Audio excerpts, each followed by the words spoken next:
Okay, so let's do another example. This one, to show that this uh, form here that is defined for two input functions f and g that are continuous functions on an interval a b with real values, that the integral of the product is a well-defined inner product.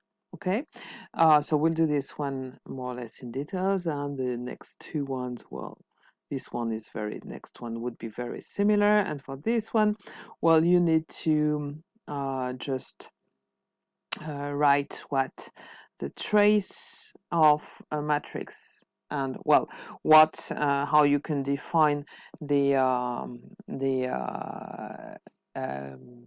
the matrix elements of this matrix product, and then what would be the trace of this. Okay, so let's do this continuous function example. All right, so we are in the set of continuous functions on an interval a b with value in R.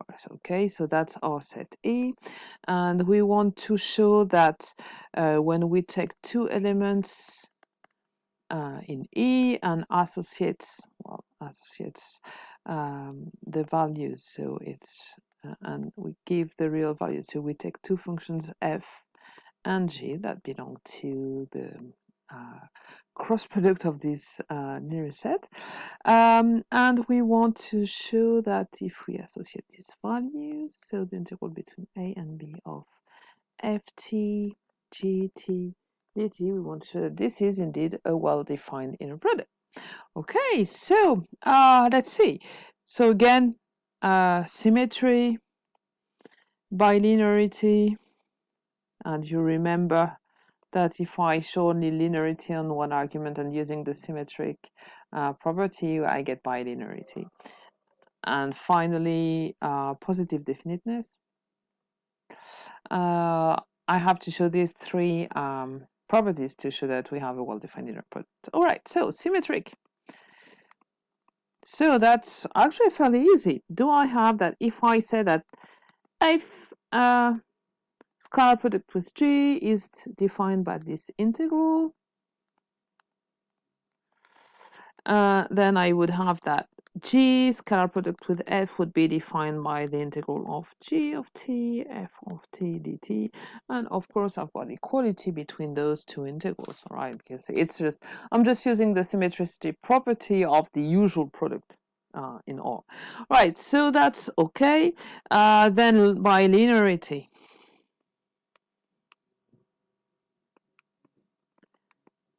Okay, so let's take lambda in R. Let's take F1, F2, and G that belong to my space E. Right, so I have lambda F1 plus F2 against G.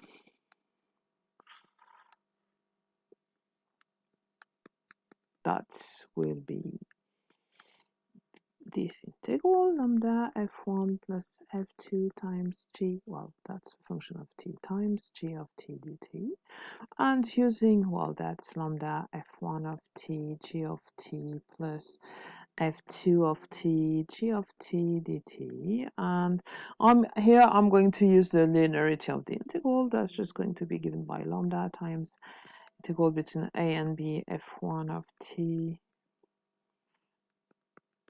g of t dt plus integral between a and b f2, if I can write that,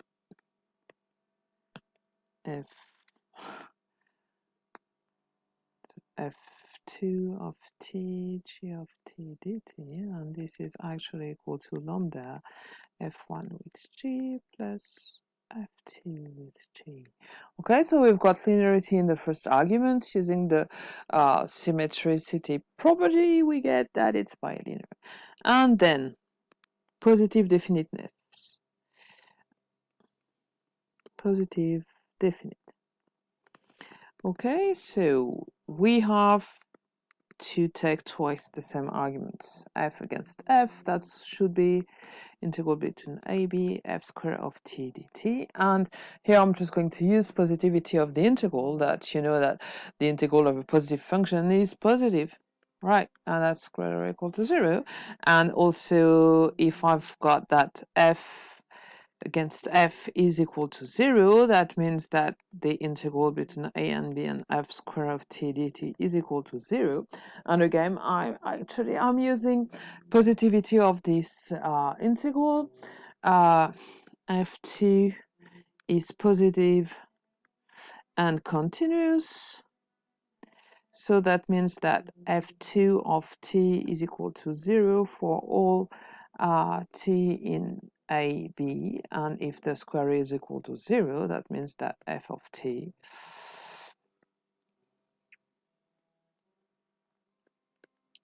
is equal to 0 for all t that belong to a, b, and so that f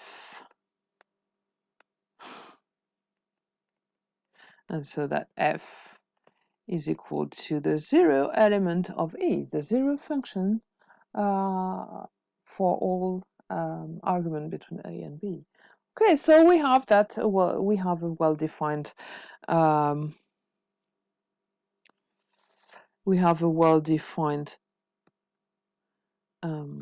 product here. Okay. Next thing. So okay, so that we did just this one here, and that was okay. The next one, well, it's just that now we take instead of taking any continuous function, we're just taking polynomials of whatever degree, and again, it's exactly the same definition. For this last one, it's a bit more tricky.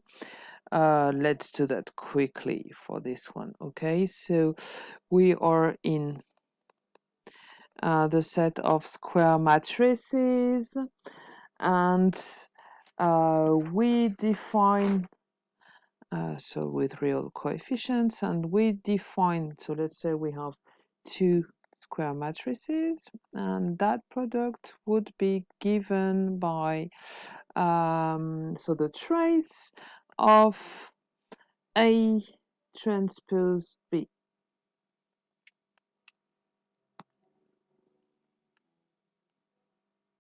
So the trace of A transpose times B.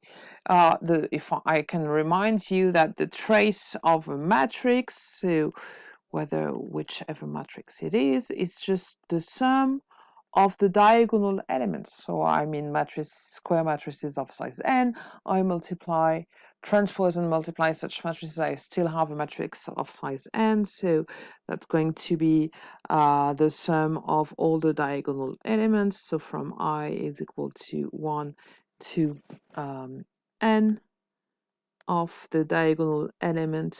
So let's give a name to the usual way to define an element of a matrix is by saying it's going to be ij. So if I take the diagonal, it's the one that has on the ith row and ith column. Okay. For any ij that belong to 1n square, how can I define the matrix coefficients with indices ij? Okay, so if you remember, that would be the sum of so I'm going along the first matrix along the column times the corresponding element in the second matrix, well, with the row fixed at j. So that would be it. So for k is equal 1 to n. Okay, so that's just the matrix element. Okay, I'm defining the matrix coefficient by just putting the matrix with the index, with the corresponding index. All right. So if I've got that the trace of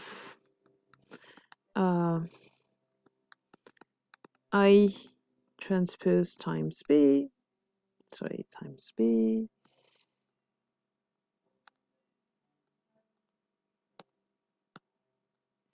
So what would that be? That's going to be the sum for I is equal to 1 to n of the sum for k is equal to 1 to n of A transpose I k b k I. Okay.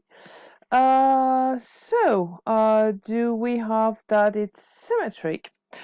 First of all right, if we want to deal with symmetricity first.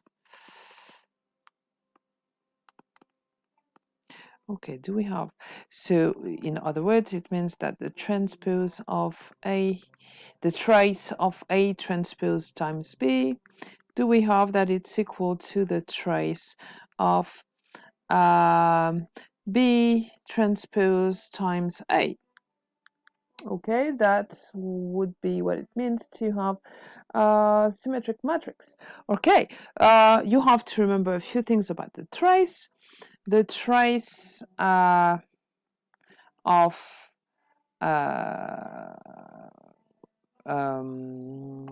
well, the trace of a matrix, any matrix is going to be equal of any square matrix, I mean, is going to be equal to the trace of the transpose, okay, because the diagonal actually doesn't change in during a transposition, okay, because MTII is equal to MII, so of course I'm going to have the same stuff. And what is the relation between A transposed B and B transposed A? Well, actually, one is the transposed of the other. Okay, if I transpose this one, you have to remember that the transpose of M times N, sorry, the transpose, not the trace, the transpose of M times N will be given by the transpose of n times the transpose of m. Okay, so if I apply this to A transpose times B transpose to this thing, indeed I have that this following this last property that I've defined. So that's going to be B transpose times A transpose transpose. And so that's B transpose, and the transpose of the transpose is equal to A top. Okay, so indeed it's symmetric. All right. Then what about the other propositions? Well, obviously it's going to be the other proposition. So that's for symmetricity. For the linearity, you can prove it as usual. Well, by linearity. What about if I take A1 plus A2 lambda A1 plus A2, and I want to transpose that and times a matrix B. Of course, that's going to be lambda A1 transpose times B plus A2 transpose times B.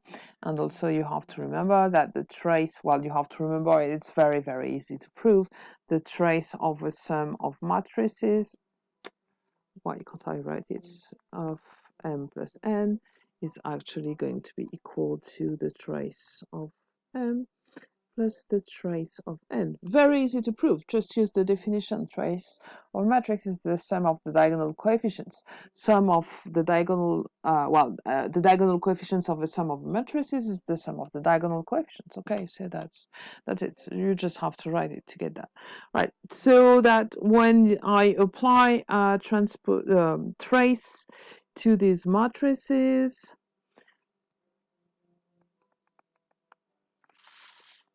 Okay, I get that using that linearity actually, so I get that it's going to be the trace of lambda